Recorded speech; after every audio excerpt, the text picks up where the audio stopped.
Good morning, sixth graders. Today, we're going to show you how to do something called a monoprint.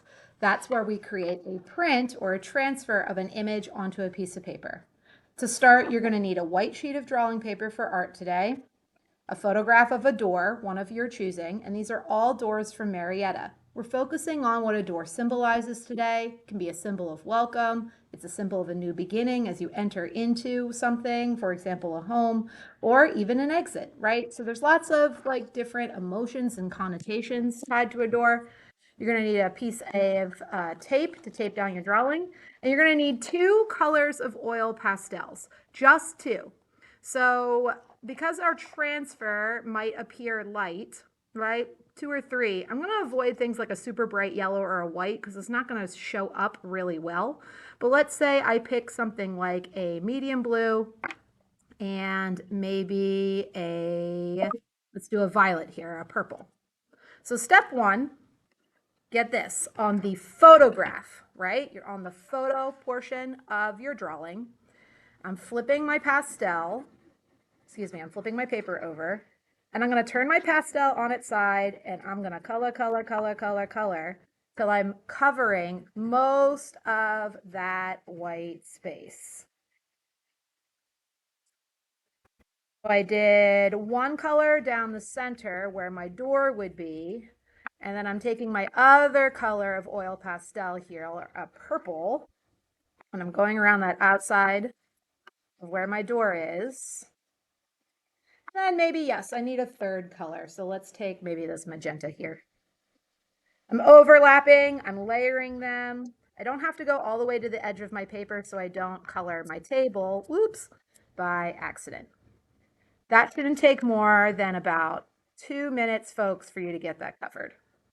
Now, with a white sheet of paper and the oil pastel over top, I'm going to center it, and I'm going to use a piece of tape to tape it down to make a little flap. And now I'm going to trace. You might need a ruler to help you get crisp, straight lines, but I want you to trace over with straight confidence, right? Old houses are crooked, so if your lines are a little crooked, that's okay too. But your drawing will look better if I get every detail that I can. So I'm pressing down over top.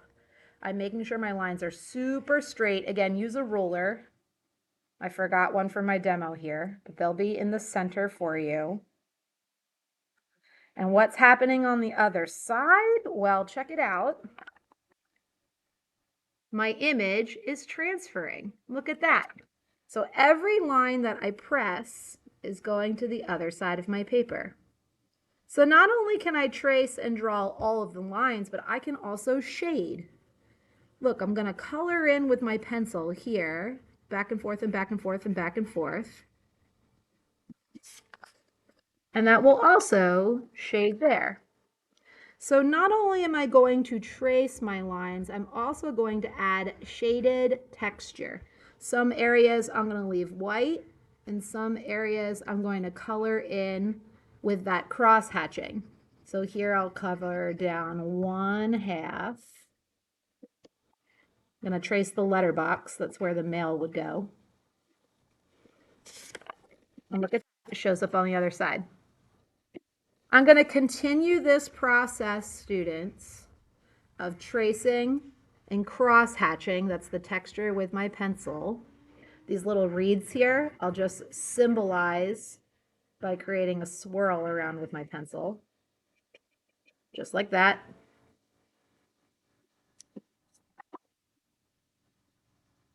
Isn't that neat? As I fill my image.